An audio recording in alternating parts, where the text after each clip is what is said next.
One of the most famous paintings in the world is Leonardo da Vinci's Last Supper, which depicts Jesus at table with his friends.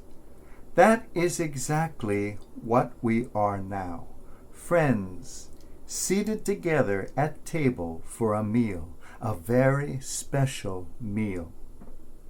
Look at that painting and look into the faces of the people. Whom do you see in that picture? Well, you see many different types of people with very different expressions on their faces. And you have to wonder what each was thinking at the time.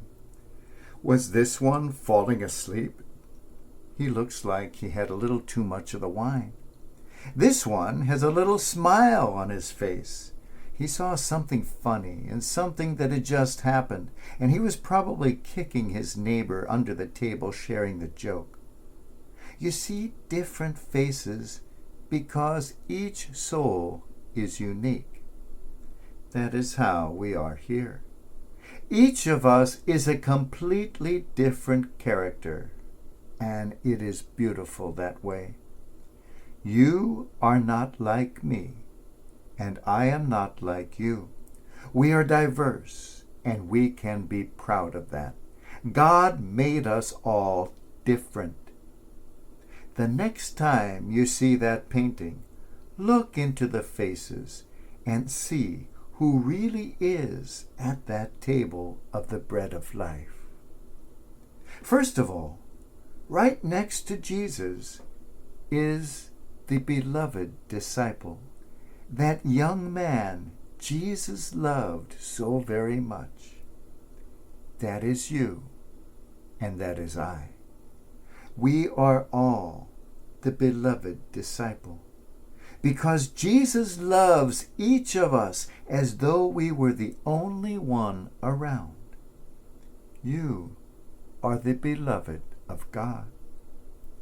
We look a bit further, and we see one we know as Peter.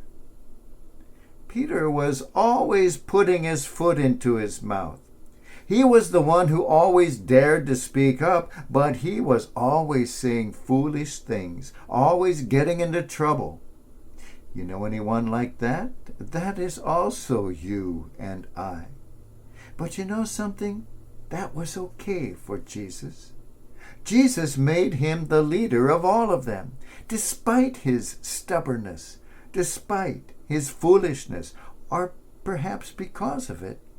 He was the one picked to lead, the servant of the servants of God. That is you and I, all of us, called to serve despite everything. Whom do we see in that picture? We see somebody with the money bags. That's not one of our ushers. That is a fellow by the name of Judas. Judas was apparently someone you probably would not want living in your house. Far from trustworthy, he was known as a thief. At that very moment, he was plotting to betray Jesus. He was a big sinner. You know who Judas is? You and I, big sinners. The beloved disciple is you and I. Foolish, stubborn Peter is you and I. And the weak and sinful Judas is likewise none other than you and I. And there was a place for every one of them at the table of God. In our own days, all too often, we think and we are told that we are not worthy to be at the table of the bread of life. None of us is worthy, nor could we possibly be.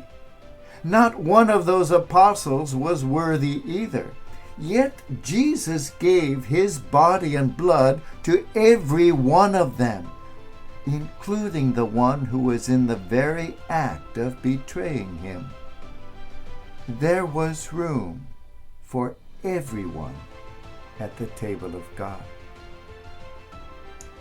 Looking at the painting of the Last Supper, I have always imagined that I saw one extra chair at that table, one extra place waiting to be occupied, and I have always fervently hoped that that chair was for me.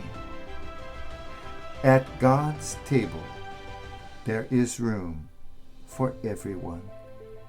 The Peters, the Judases, and all the beloved of God.